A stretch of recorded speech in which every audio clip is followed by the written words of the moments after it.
So truth is only true then within a context. And much of fallacy is because you look at content and ignore the context. What's okay during war is not okay during peace. And it makes a difference to mention, oh, we happen to be at war at the time. Oh, that does make a bit of a difference, don't it? So, you can say things when you're in the Army, when you're not in the Army that you can't say when you're in the Army, because the context changes, your responsibility changes.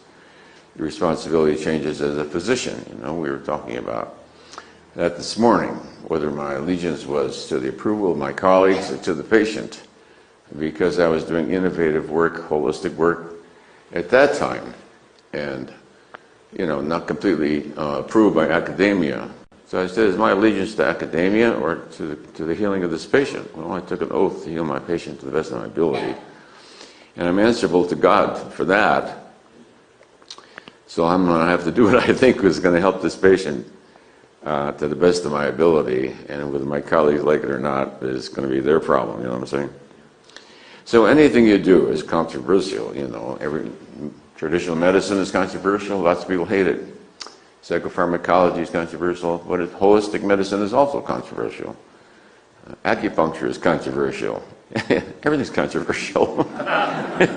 Just being here is controversial, you know, I think. You know, so controversy then just means that it's upsetting somebody's apple cart. So evolution is also revolution. Evolution is revolution. That's what Jesus Christ said. He said, I came to bring the sword of truth. Don't expect domestic. Don't translate that into the world. I came to bring you spiritual truth. Well, that does tend to bring some discussion up, see?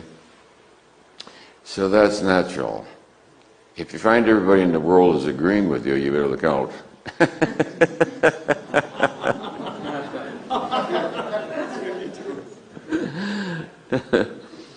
Yes, if there had been no reaction to the book, I would have felt myself a failure.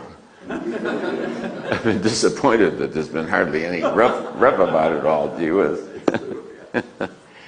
All right, so that's the introduction of the new book and how it arose. It brings us to an experiential state now. So if you realize that there is some kind of a guideline to truth, and if you follow it because God expresses as divinity, as infinite love, wholeness, allness,